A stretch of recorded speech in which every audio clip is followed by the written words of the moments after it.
నమస్తే అండి, welcome to our channel. మనతో ఈరోజు సీనియర్ జర్నలిస్ట్ దుర్గా కుమార్ గారు ఉన్నారు. సార్ నమస్తే. నమస్తే అమ్మ మౌనిక, మన వీక్షక మిత్రులకు కూడా.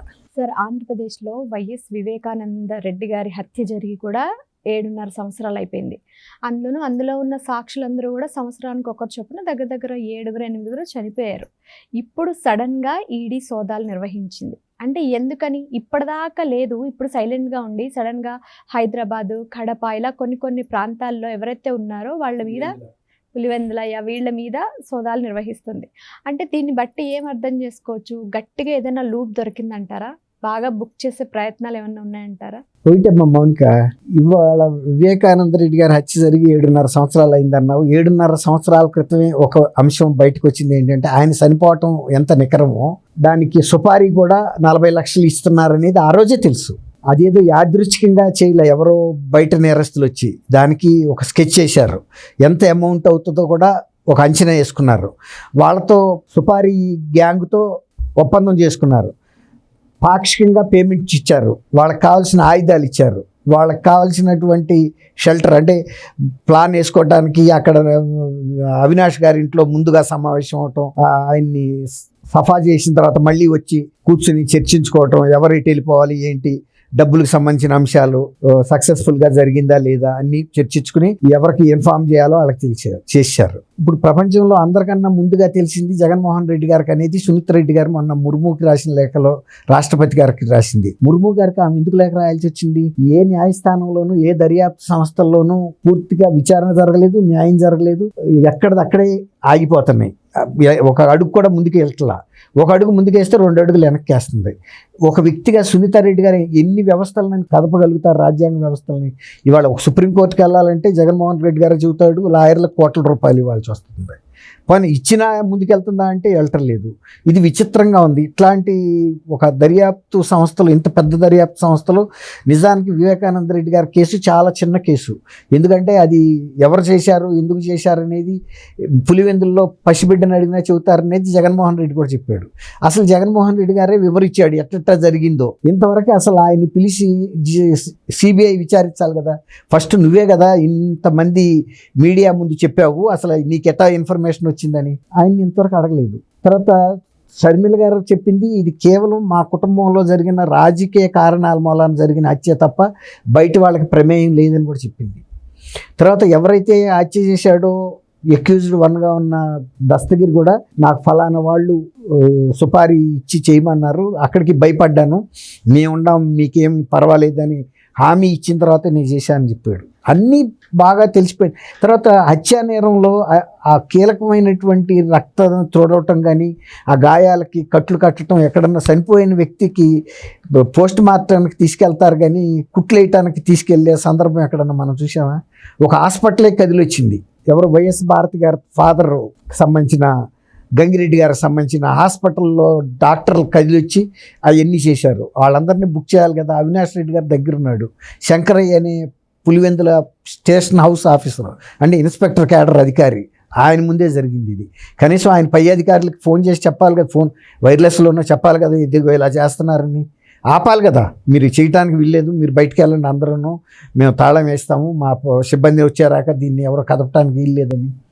అట్లా అన్ని విధాల ఎన్ని ప్రయత్నాలు చేసినా కేసు కదలని పరిస్థితుల్లో ఈ లేఖ రాసింది సునీత గారు.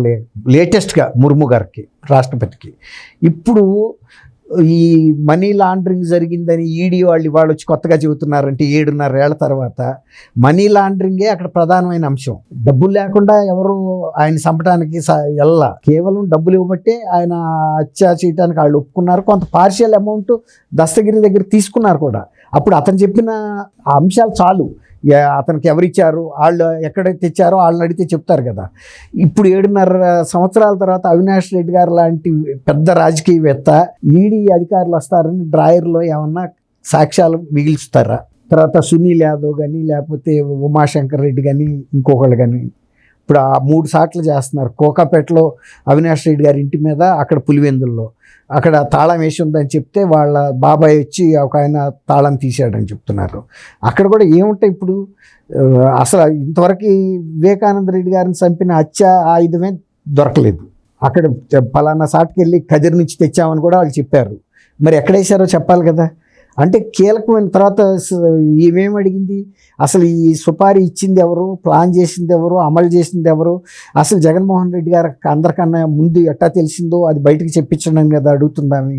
ఈ అంశాలన్నీ లేకుండా ఇప్పుడు మనీ లాండరింగ్ అంశం మీద ఈడీ అధికారులు వస్తే మంచిదే, దొరికితే మంచిదే, ఏదన్నా న్యాయం జరిగితే ఎప్పటికైనా కోరుకుంటుంది ప్రజలు. కానీ సునీతారెడ్డి గారు కానీ అసలు ఆంధ్రప్రదేశ్ ప్రజలైతే 1000 కళ్ళతో ఎదురు చూస్తున్నారు వివేకానంద రెడ్డి గారు అంతకులకి శిక్ష పడాలని. ఎందుకంటే వివేకానంద రెడ్డి గారు వివాదాస్పదమైన వ్యక్తి కాదు. ఆయన తన రాజకీయం ఏదో తను చేసుకున్నాడు తప్ప అక్కడికే ఆయన రిటైర్ అయిపోయి ఉన్నాడు. కేవలం ఆయన కోరిందా తప్పు కోరికో మంచో తెలియదు కానీ షర్మిలని కడప లోక్సభ నుంచి వైఎస్ఆర్సీపీ అభ్యర్థిగా పోటీ పెట్టమని అడిగాడు. బయట వాళ్ళకి ఇవ్వడానికి వీలు లేదన్నాడు. అదే ఆయన ప్రాణాంతకమైంది. ఇవాళ జగన్మోహన్ రెడ్డి గారు ఇవాళ యాదృచ్ఛికంగానే వచ్చాడా ఈ దాడులు జరుగుతున్నప్పుడు, లేకపోతే ఈ దాడుల ప్రభావం అక్కడ కూడా ఏమన్నా పడుతుందేమో అని ఆయన ఇటు వచ్చాడా, లేకపోతే ఈ దాడుల ప్రభావాన్ని తగ్గించడానికి వచ్చాడా అనే అనుమానాలు కూడా ఉన్నాయి. ఎందుకంటే ఈడీ ఆఫీస్ హైదరాబాద్లో కూడా ఉంది కదా. మరి వాళ్ళ ఉన్నతాధికారులతో ఏమన్నా మాట్లాడి దాన్ని ఆపటానికి కానీ దాన్ని అంటే 7.5 ఏళ్ళ నుంచి కేసు ముందుకెళ్ళట్లేదు.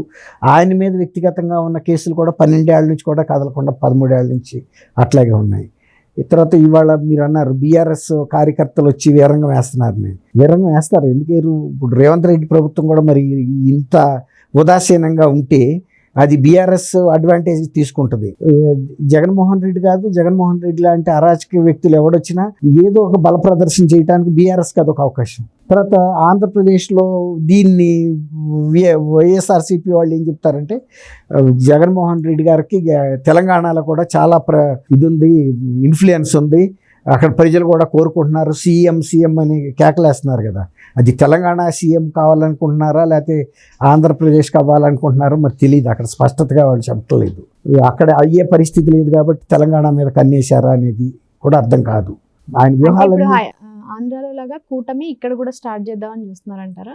కూటమి స్టార్ట్ చేయొచ్చు. బీఆర్ఎస్ వైసీపీ వీళ్ళ కూటమి, అవును వీళ్ళ కూటమి, అట్లాగే వాళ్ళ కూటమి. ఇప్పుడు అట్లాంటిది ఏదైనా జరగవచ్చు. ఎందుకంటే షర్మిల గారిని కూడా కిందసారి తెలంగాణలో ప్రచారం చేయనివ్వకుండా ఆమెని ప్యాక్ చేసి పంపించేశారు. సరే, ఇప్పుడు తెలంగాణలో మన పవన్ కళ్యాణ్ గారిని చేయనివ్వలేదు, షర్మిల గారిని చేయనివ్వలేదు, బట్ వైఎస్ జగన్ కి మాత్రం సపరేట్ ఎంట్రీ ఉంటుంది తెలంగాణలో.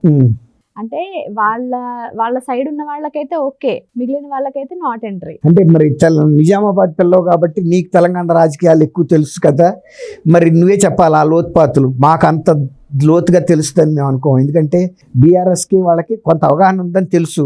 అవసరమైతే సీఎంగా జగన్మోహన్ రెడ్డిని అయినా చేసి బీఆర్ఎస్ మద్దతు ఇస్తుందా అనేది మనం ఈ దశలో ఇంకా చెప్పలేము.